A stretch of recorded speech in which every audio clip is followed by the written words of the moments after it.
Hello dear, कैसे हैं आप सब। तो डियर, आज का टॉपिक है हम लोग का प्लामू का चेरो वंश। ठीक है, तो इस टॉपिक से रिलेटेड जितना भी होगा हम लोग आज डिस्कस करेंगे। तो चलिए स्टार्ट करते हैं डियर। तो देखिए प्लामू का चेरो वंश। ठीक है, पहला क्वेश्चन देखिए, प्लामू के चेरो वंश के संबंध में कौन सा कथन आपका सत्य है। प्लामू के चेरो वंश की स्थापना 15वीं सदी में हुई थी। और दूसरा स्टेटमेंट है आपका, प्लामू ने प्लामू के रक्सेलों का दस्त कर अपनी वंश का शासन स्थापित किया। तो थोड़ा सा हम लोग डिस्कस करते हैं रक्षिल के बारे में। ठीक है, तो इसके बारे में ज़्यादा जानकारी है नहीं, क्वेश्चन ऐसे भी ज़्यादा आता नहीं है, लेकिन एक क्वेश्चन इसमें से बनता है कि प्लामू में जो स्थापित हुआ था पहला राजवंश वो कौन था। तो ये जो डियर प्लामू में जो पहला राजवंश स्थापित हुआ था ना, वो आपका रक्सेल वंश था। ठीक है, और रक्सेल जो थे ना, वो खुद को क्या कहते थे, अपने आप को राजपूत कहते थे। ठीक है, याद रखिएगा, राजपूत कहते थे। और इनकी दो शाखा थी, एक थी देवगन और दूसरा था कुंडलेवा। ठीक है, अब यहाँ पे क्या हुआ, ये जो आपका रक्सचेरो वंश जो है इस पे आक्रमण करते हैं आपका 16वीं सदी में, और इसको हराकर वो अपना शासन स्थापित करते हैं। तो इस तरीके से इसका जो है अपना चेरो वंश की स्थापना वो आपका 16वीं सदी में हुई थी। ठीक है, तो ये स्टेटमेंट तो बिल्कुल सही है कि रक्सेल को हराकर ये जो है अपना राज्य स्थापित किए थे। तो आंसर भी जो है बिल्कुल सही है, लेकिन पहला स्टेटमेंट जो है ये आपका गलत है, क्योंकि ये 16वीं सदी में जो है अपना मतलब 16वीं सदी में स्थापित किए थे। ठीक है, देखिए इसमें से और एक पॉइंट बनता है आपका रक्सेल वंश से, कि इसका जो राजनीतिक केंद्र था ना, ये प्लामू से ज़्यादा आपका छत्तीसगढ़ का सुरगुज्जा था। ठीक है, और इस समय जो था आपका जनजाति रक्सेल के समय कोरवा था, गोंड था और खड़वार जनजाति था। ये तीन जनजाति था। ठीक है, नेक्स्ट क्वेश्चन हम देखते हैं, चेरो वंश की स्थापना किसने की थी। तो डियर, चेरो वंश की स्थापना किसने की थी, तो याद रखिएगा, पहला ऑप्शन देखिए, सहबल राय, भागवत राय, महारत चेरो और मेदिनी राय। तो आंसर क्या हो जाएगा आपका, भगवत राय हो जाएगा। ठीक है, आंसर भी भगवत राय हो जाएगा। यहाँ पे भागवत लिखा हुआ है लेकिन भगवत होगा। याद रखिएगा कि प्लामू के चेरो वंश की स्थापना जो है आपका भगवत राय ने किया था। नेक्स्ट क्वेश्चन है, किस चेरो राजा को शेर के पिंजरे में बंद कर दिया गया था, जहां उसकी मौत हो गई थी। अनंत राय, तेज राय, सहबल राय, साहब राय। तो डियर ये देखिए, ये आपका जो सहबल राय है ना, इन्हीं को जो है ना पिंजरे में, शेर के पिंजरे में बंद कर दिया गया था, और यहाँ पे इनको ना बहुत ही दर्दनाक मौत हुआ था। ये क्वेश्चन आपसे पूछा जाता है कि आपका प्लामू के चेरो वंश में कौन से राजा का जो है दर्दनाक मौत हुआ था, जिसको पिंजरे में बंद कर दिया था शेर के साथ। तो वो है आपका सहबल राय। और यही जो है ना जीटी रोड का भी कंस्ट्रक्शन किए थे। जीटी रोड याद होगा, जिसको हम लोग क्या कहते हैं, सड़क आजम, जीटी रोड। नेक्स्ट क्वेश्चन है, तो थोड़ा सा हम लोग देख लेते हैं भगवत राय के बारे में, जो कि चेरो वंश की स्थापना किए थे, जो कि अभी हम लोग डिस्कस कर चुके हैं। नेक्स्ट पॉइंट है हम लोग का महारथ चेरो। तो देखिए महारथ चेरो में क्या है ना, इसके शासन काल में शेरशाह जो है, शेरशाह के सेनापति, याद रखिएगा, खवास खां, ये जो है ना चेरो के ऊपर आक्रमण किए थे और इनको ये जो है पराजित कर दिए थे। ठीक है, और सबसे इम्पॉर्टेंट क्या पॉइंट है पता है, इसको पराजित करके इसका एक सुप्रसिद्ध, बहुत ही प्रसिद्ध आपका हाथी था, सफ़ेद हाथी था वो, हाथी नहीं सफ़ेद हाथी, ये याद रखिए, श्याम सुंदर इसका नाम था, और इसको ये लोग अपने साथ ले गए थे, ख्वास खा, ये इंपॉर्टेंट है। नेक्स्ट पॉइंट है आपका अनंत राय। तो इसमें क्या है कि आपका जहांगीर के जो सेनापति था अफजल खां, ये बस इस पर आक्रमण किए थे, सैन्य अभियान किया था बस। इसमें नेक्स्ट, इसमें कुछ और इम्पोर्टेंट नहीं है। तो नेक्स्ट हम लोग थोड़ा सा प्रताप राय के बारे में देखते हैं। ठीक है, तो डियर ये जो प्रताप राय है ना, ये पुराना प्लामू किला, ये इम्पॉर्टेंट है। ये इस वंश के ना शक्तिशाली राजा में से एक थे, प्रताप राय, जो कि पुराना प्लामू का किला का निर्माण किए थे। याद रखिएगा, पुराना प्लामू का किला का निर्माण किए थे। इसमें से ये क्वेश्चन आपका इम्पॉर्टेंट रखता है। ठीक है, और देखिए 1642 में क्या हुआ था, प्रताप राय को मुगल सूबेदार शाइस्ता खां जो है पराजित किए थे, और उसके बदले में और कितना कर वसूले थे, तो 80,000 कर वसूले थे। ठीक है, तो ये बात याद रखिएगा।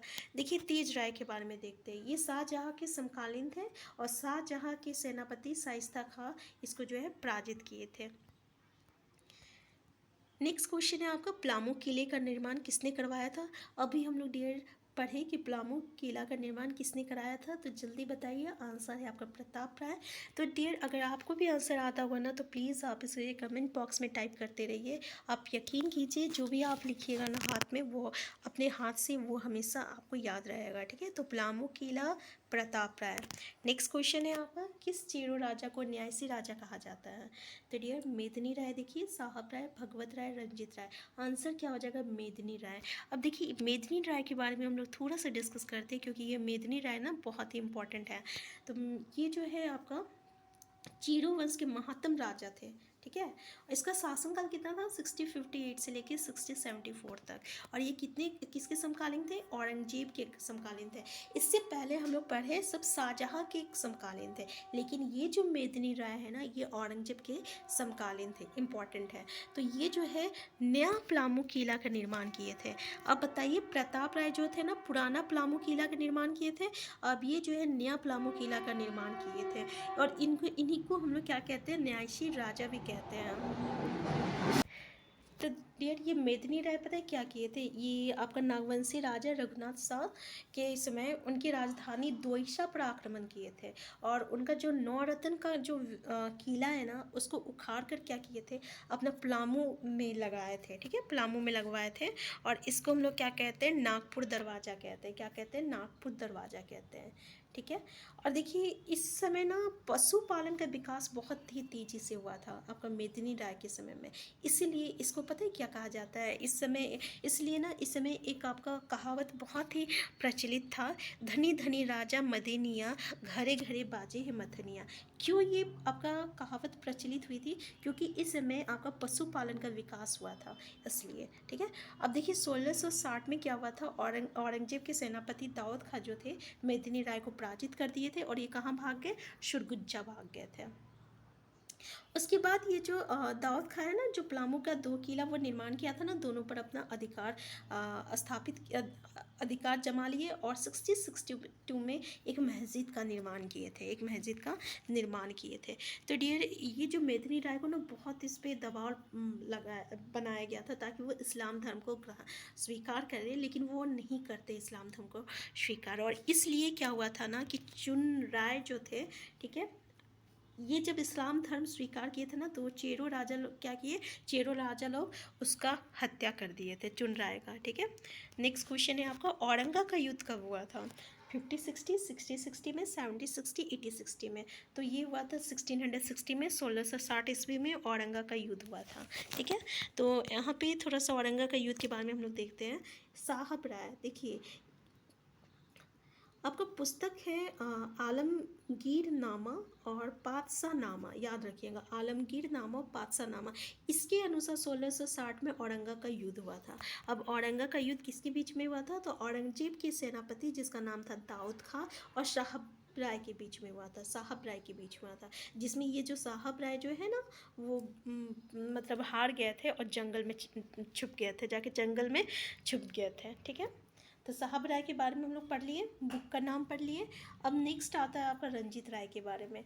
तो रंजीत राय के बारे में क्या है कि इन्हें मुग़ल सूबेदार इब्राहिम खान ने 1,40,000 लेके इसको जो है आपका पलामू का गद्दी पे बैठाया था। लेकिन इसका जो चचेरा भाई था ना, जय किशन, वो इसको हटा के खुद बैठ गया था। तो यहाँ पे जय किशन क्या किया था ना, दलेल सिंह के साथ मिल के ना रामगढ़ में नागवंशी से टोरी का क्षेत्र पर को जीत लिया था, ठीक है।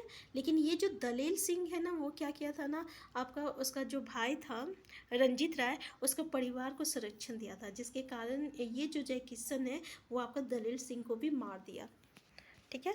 तो डियर, इस वीडियो में इतना ही। इससे आगे का जो क्वेश्चन है हम नेक्स्ट वीडियो में देखेंगे। तो हम फिर मिलते हैं, तब तक के लिए आप स्वस्थ रहिए, खुश रहिए, अपना ख्याल रखिए। Thank you.